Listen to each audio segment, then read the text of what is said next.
Bonjour à tous, c'est Rio pour un test de produits high-tech sur notre chaîne YouTube Tesland France. Aujourd'hui, je vais vous présenter un ordinateur fixe de chez MSI. C'est d'ailleurs l'ordinateur fixe le plus puissant comparé à sa taille et à l'espace qu'il prend. C'est le MSI Vortex, le G65 pour être un peu plus précis.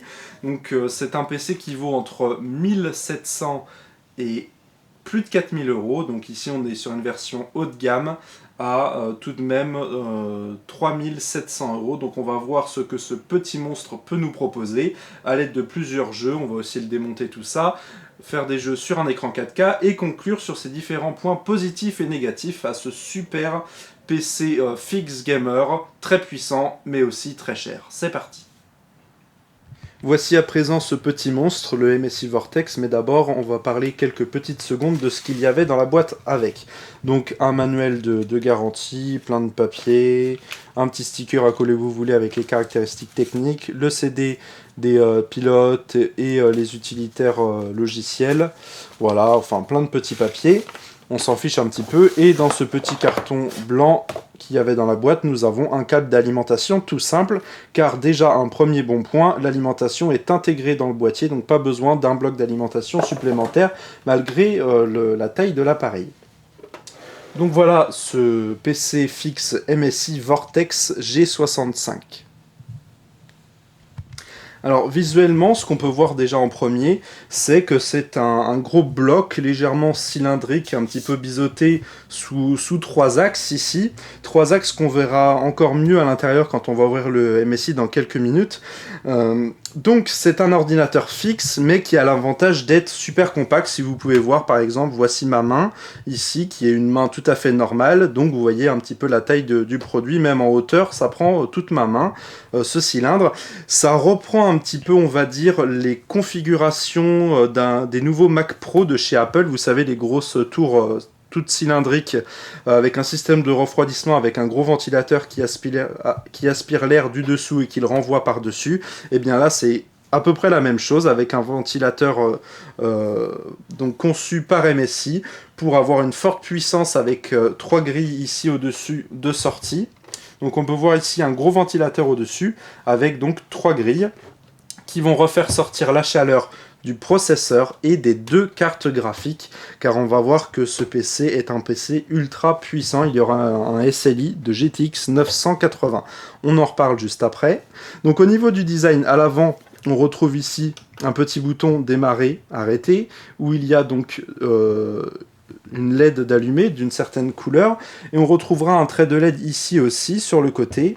Et de ce côté-ci, ici, on retrouvera aussi à l'arrière un trait de LED de couleur où on pourra changer les couleurs, les faire mouvementer, tout ça. On pourra un petit peu paramétrer comme l'on veut ces couleurs. Pour ce qui est du dessous, donc on a le logo Gaming G-Series, donc de la série Gaming de chez MSI, avec un petit logo donc Core i7 de 6ème génération. Ici donc un 6700K. Et on retrouvera du coup le pied ici en dessous qui est assez sympa, qui tient vraiment bien, avec toute une grille en dessous pour aspirer l'air frais. On a l'habitude de savoir que l'air frais reste la plupart du temps en bas, donc ça aspire l'air frais et la ressort vers le haut en refroidissant les cartes graphiques et le processeur. Donc c'est assez ingénieux, ça fonctionne assez bien. À présent on va voir l'arrière de ce MSI où il y a l'ensemble des connectiques et on va voir que malgré sa taille c'est assez complet. Ici on a un petit logo à l'arrière de cette grille assez sympa, un logo rouge du dragon MSI Gaming, et on va retrouver l'ensemble des connectiques de ce PC. Donc on va commencer par la phase audio où on va trouver une prise optique pour faire sortir le son en digital en optique pour avoir une bonne qualité, une prise micro et une prise casque, donc avec le logiciel Naamic Audio, donc on pourra paramétrer pas mal de profils, tout ça. On aura un total de 4 ports USB en 3.0, dommage qu'il n'y en ait pas à l'avant, c'est peut-être pour l'esthétique, ils ont choisi de mettre toutes les connectiques à l'arrière. Ici nous retrouvons deux prises HDMI qui vont pouvoir servir pour avoir un affichage, mais on verra qu'il n'y a pas que ces prises ici. On retrouvera deux ports RJ45 Ethernet pour avoir Internet avec la technologie Killer qui permettra de cumuler les deux puissances d'arrivée plus le Wi-Fi AC de dernière génération qu'il y a à l'intérieur. En parlant de la Wi-Fi, il y a aussi le Bluetooth en 4.0. Et on retrouvera encore des connectiques en dessous qui vont être très intéressantes.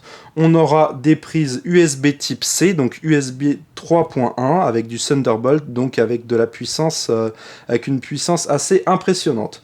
On aura deux prises DisplayPort en version 1.2 et c'est du DisplayPort, donc nous en avons deux ici. Donc ces prises-là pouvant sortir un affichage vidéo, celle-ci aussi et celle-ci aussi, nous avons en tout 6 prises où on peut faire sortir de l'affichage. Ce qui fait qu'on peut brancher 1, 2, 3, 4, 5 ou 6 écrans si vous êtes vraiment fou.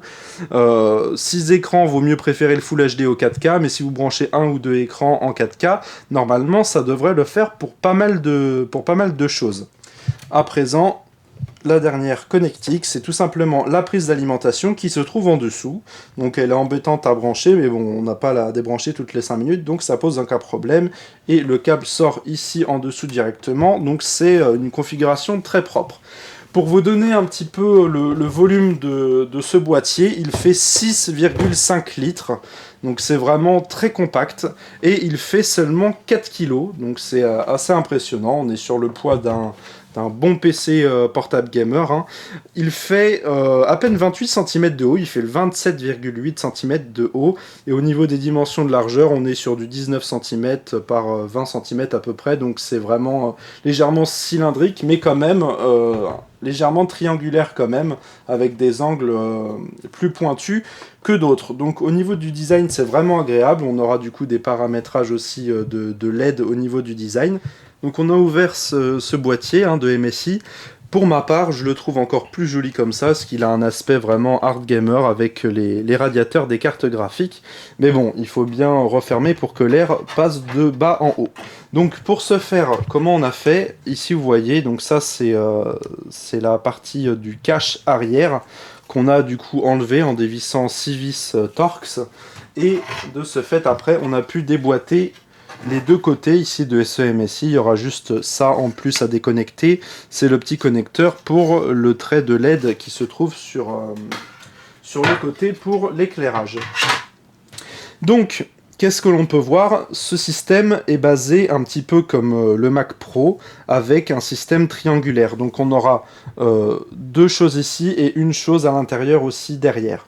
Donc ici on va avoir les deux cartes graphiques en SLI, en format MXM, c'est-à-dire en format détachable qu'on retrouve sur des ordinateurs portables haut de gamme. C'est une carte graphique qui est connue sur les ordinateurs portables, c'est la GTX 980, non pas une 980M, mais une 980. On a fait un test comparatif si vous voulez aller voir sur deux PC portables MSI GT72S pour voir la différence entre les deux. Ici c'est une carte graphique qui a la même performance qu'une GTX donc 980 de PC fixe, donc une carte graphique très performante, et pour avoir un maximum de puissance on en cumule deux. Elles font chacun 8 Go de RAM, donc on a un total de 16 Go pour les cartes graphiques, pour la mémoire graphique, ce qui est bien sûr énorme. On va regarder donc au niveau du système de refroidissement, on a du cuivre, un gros radiateur, et on verra du coup que l'air passera entre toutes ces lamelles pour être refroidi du bas vers le haut avec le gros ventilateur qui est ici à l'intérieur qui aspirera tout.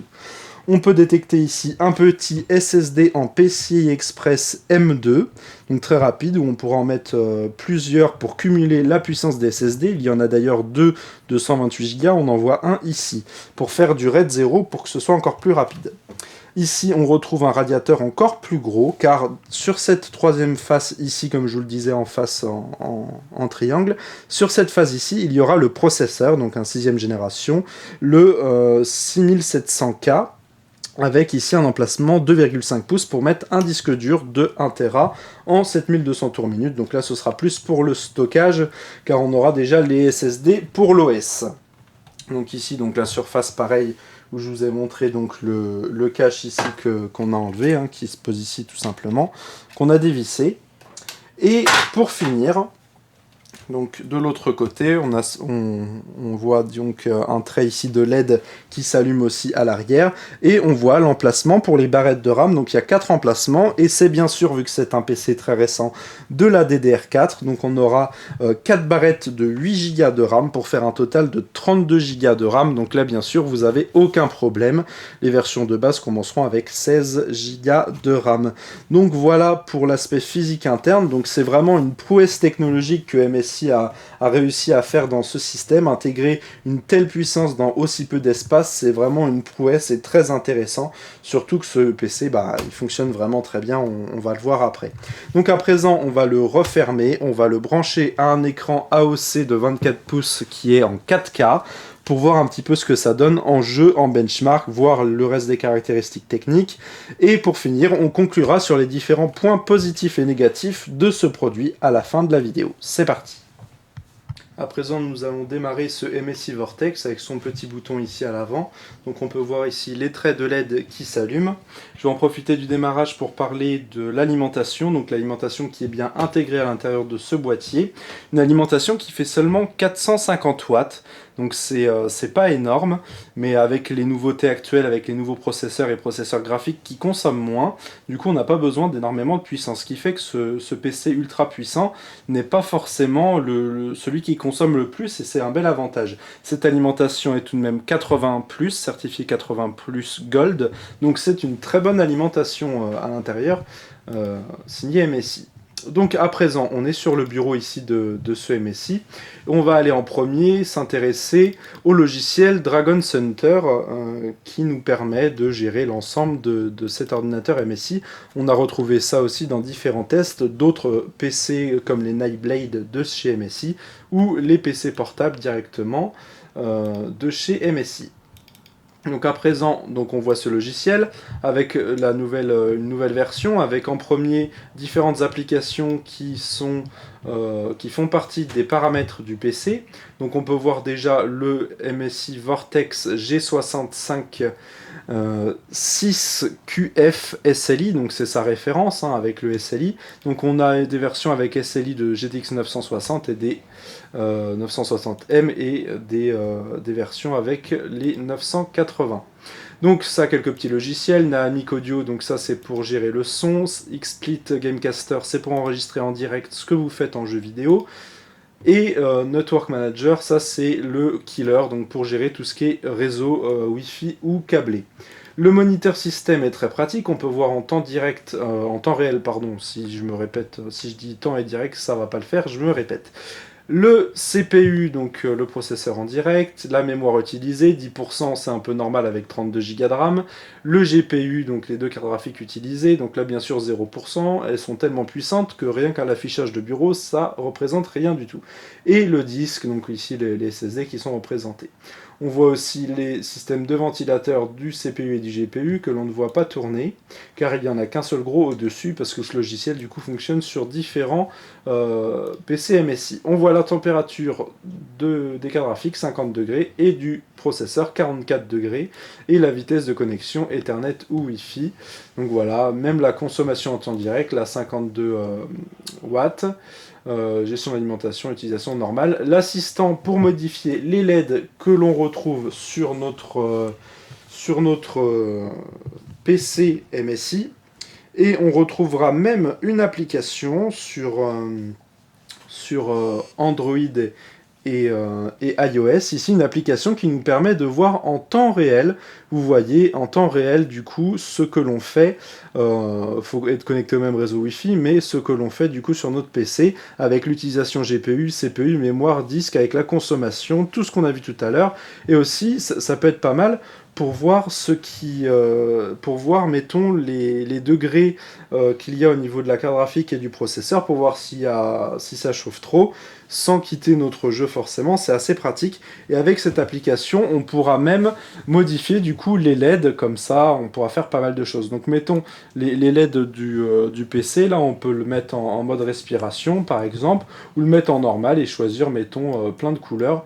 Il y a plein de LED différentes, donc voilà, on peut mettre plein de couleurs différentes. On va le laisser, nous, en respiration. Le synchroniseur système, bon, y a vraiment pas mal de choses. On peut gérer la puissance du processeur en mode sport, donc là, le processeur est à 4 GHz. La vitesse des ventilateurs en auto de base ou en mode avancé, donc pour qu'il tourne plus vite. On le laisse en automatique car il va s'autoréguler en fonction de ce que vous faites, ce sera le plus simple. On va passer aux caractéristiques techniques pures, vu que c'est un PC gamer haut de gamme, ceux qui l'achètent vont se concentrer sur les composants, donc on va voir ce qu'il nous propose. Donc le processeur, c'est un Intel Core i7 6700K, comme je vous l'ai déjà dit tout à l'heure. Un processeur bien sûr 6ème génération Skylake, gravé en 14 nanomètres. Donc ici, on est sur du 8 méga cache, en 4 cœurs réels, 4 cœurs virtuels. La carte mère, c'est bien sûr une carte mère MSI, surtout vu la forme qu'elle a. La mémoire, donc c'est bien sûr de la DDR4, en 32 Go de RAM en dual channel. Après, au niveau graphique, donc on a le chip HD graphique 530 intégré au processeur et les deux cartes graphiques, donc les deux GeForce GTX 980. Donc on peut voir ici au niveau du disque dur que nous avons en 2,5 pouces en SATA sur ce PC. Donc c'est un HGST comme souvent chez MSI avec 1 Tera en 7200 tours minute. Et là on ne le voit pas ici, mais on aura deux SSD en PCI Express M2 en RAID 0 de 228 Go. Donc ça fait un total de 256 Go en RAID 0, ce qui est bien plus puissant qu'un SSD 256 seul. À présent, on va faire un petit test 3D Mark 11 pour DirectX 11. Donc à présent, on a fini les tests, donc le PC a bien chauffé, bien ventilé aussi, il a fait du bruit, tout en restant quand même assez correct, hein. Si vous avez un fond de musique, ça passe. Il a bien chauffé, mais il n'a pas eu de problème a priori sur ces gros tests. Donc on a un score qui est assez énorme, qui est de plus de 19 000 sur 3D Mark. C'est assez impressionnant. On peut voir que notre score ici, il est au-dessus de la plupart des PC, donc PC fixe, notebook, donc PC portable gamer, PC gamer, PC 4K gamer, et on est au-dessus des PC 4K gamer, on est donc à plus de 19 000, donc au-dessus de 96%. On est dans la limite des scores les plus puissants de PC testés avec ce logiciel, on est dans les 96%, donc c'est énorme. Donc ce PC peut faire tourner des jeux en 4K amplement. On va voir d'ailleurs ce qu'il en est avec cet écran 4K en testant dès maintenant. Quelques jeux, on va commencer par GTA V qu'on va mettre en puissance maximum. Donc on se retrouve à présent sur GTA V, on va voir un petit peu ce que ça donne du coup avec les performances maximum. Donc là on va pas vous le montrer, mais on a mis toutes les performances au maximum, en très élevé et en ultra pour tout ce qu'on pouvait mettre en ultra, et nous sommes d'ailleurs, en parlant d'ultra, en ultra HD, en 4K. Au niveau des graphismes, ici on peut voir 3840 par 2160, donc tout ce qu'on pouvait mettre à fond, on l'a mis. On a juste désactivé la synchronisation verticale que vous pourrez réactiver. Enfin, on l'a désactivé. Quand on a un écran G-Sync, ça pose pas de problème. Après, vous pouvez le réactiver. Ça demande un petit peu plus de ressources, voilà. Mais autrement, on a tout mis vraiment en élevé. À présent, on va vous montrer ce que ça donne au niveau du jeu. Ici, on a aussi tout mis en élevé dans les graphismes avancés. À présent, donc, on va voir ce que ça donne dans le jeu. Donc là, je ne sais pas si vous entendez, on entend le ventilateur qui va faire encore un peu plus de bruit, qui va s'auto-réguler. Ce ventilateur qui s'appelle Storm Cooling. Storm Cooling, donc c'est un petit peu la Storm Tempête, hein. Donc c'est un système de tempête, un peu une tornade, hein, qui va tourner au-dessus du PC, vu que là, je ne sais pas si vous l'entendez, mais on l'entend beaucoup, il fait beaucoup de bruit, il y a beaucoup d'air chaude qui se rejette des trois sorties d'air au-dessus de ce MSI, donc il chauffe beaucoup, mais c'est quand même bien régulé, le ventilateur fonctionne très bien, mais même s'il est gros et performant, on l'entend quand même, surtout en performance très élevée là. Là, il se baisse un petit peu en termes de sonorité, mais c'est vrai que en termes de son, voilà, on entend beaucoup le ventilateur. Si vous avez un système audio, des bonnes enceintes ou tout simplement un casque, ça posera aucun problème. Mais si vous êtes en train de jouer dans une pièce familiale avec votre casque, ça pourra peut-être gêner les autres qui sont dans la même pièce. Pour ce qui est de l'affichage, donc là on est sur un écran 4K, on peut mettre jusqu'à 6 écrans comme on l'a vu en Matrix Display ou avec le système Surround pour afficher donc plusieurs écrans. Ils seront bien gérés, ça fonctionne bien. Après, si vous mettez 6 écrans 4K, là c'est sûr que ça fonctionnera pas sur les gros jeux. Il y aura trop de ressources de demander. Donc là, ça fonctionne quand même assez bien. Bravo Mathéo, t'as failli tomber dans l'eau. C'est Mathéo d'ailleurs qui est en train de jouer à ce jeu. Donc à présent, nous sommes sur Project Car, qu'on a mis à fond totalement, avec la synchronisation verticale. Et nous avons toujours cet écran en 4K, donc pour voir ce que ça donne avec cette Toyota. On entend encore le ventilateur du MSI qui fait encore beaucoup de bruit, même s'il n'y a pas de lag sur le PC directement pour jouer. Ce qui est bien avec ce PC, c'est que si vous faites des compétitions de jeux vidéo, tout ça, vous pouvez vous déplacer avec ce petit boîtier ultra compact qui est très puissant. Donc vous ramenez vraiment votre centrale gamer un peu partout où vous voulez dans votre valise, ça prend pas trop de place, c'est vraiment très pratique. Si vous le ramenez chez des amis, vous branchez sur la télé, hop, vous faites une petite partie, ça peut être vraiment très sympa. On va conclure maintenant sur ce MSI, donc cette tour ultra gamer, avec les différents points positifs et négatifs. Donc on va commencer par les points positifs comme d'habitude. Donc malgré sa petite taille, ce PC fixe a une puissance exceptionnelle malgré son espace prix. Le design est un design vraiment atypique et aussi gamer, vraiment très gamer, avec des finitions vraiment de bonne qualité. On a des plastiques nobles, du métal, il n'y a aucun problème de fabrication, des petites LED personnalisables qui donnent un aspect vraiment gaming en plus. On a aussi des technologies de pointe car on a les dernières cartes graphiques de chez Nvidia. Peut-être qu'ils mettront à jour avec des 1080, on verra, hein, au niveau des cartes graphiques, des 1080 ou des 1070 de chez Nvidia. Autre point avantageux donc au niveau de sa connectique, il a pas mal de connectiques, malgré qu'on aurait bien aimé avoir des ports USB à l'avant pour des clés USB et tout ça. Il a donc pas mal de ports USB, de l'USB type C, on peut brancher jusqu'à 6 écrans, 2 ports Ethernet, le Wi-Fi AC, le Bluetooth 4.1. Donc il y a vraiment pas mal de choses, malgré sa petite taille, il est assez complète. Bien sûr, un autre point positif, c'est la puissance totale. Ce PC est ultra puissant, il fait tourner tous les derniers jeux ou applications 3D à fond sans problème, même sur un écran qui sera en 4K. Et avec ce RAID de SSD en PCI Express M2, on aura une puissance et une rapidité vraiment phénoménale au niveau des chargements dans les jeux ou quoi que ce soit au niveau de n'importe quelle application, ou Windows tout simplement au niveau du démarrage et à l'arrêt, c'est assez impressionnant. Donc ce PC est idéal pour la 4K et aussi pour la réalité virtuelle, la VR, donc avec différents casques, Oculus Rift ou d'autres casques HTC Vive, etc. pour ne pas en citer qu'un seul. Donc l'avantage, je vous l'ai dit, au niveau des connectiques, on peut brancher jusqu'à 6 écrans, donc ça c'est impressionnant. Et la taille aussi de ce PC est idéale si vous vous déplacez souvent avec un PC gamer ou si vous faites des compétitions de gaming, si vous êtes dans le e-sport. Ça peut être un très bon point pour ce PC qui est vraiment très puissant et surtout idéal pour vous déplacer à moindre frais, pour mettre ça au fond de votre valise en plus de vos vêtements. Vous le protégez quand même bien en plus, voilà, ça peut être sympa. À présent, au niveau des points négatifs, il y en a quelques-uns malgré que ce soit une prouesse technologique. Le bruit de ce gros ventilateur au-dessus qui, quand on demande des ressources très élevées de ce PC, tourne beaucoup et fait du bruit. Même quand on demande vraiment de la puissance phénoménale, il fait quand même beaucoup de bruit.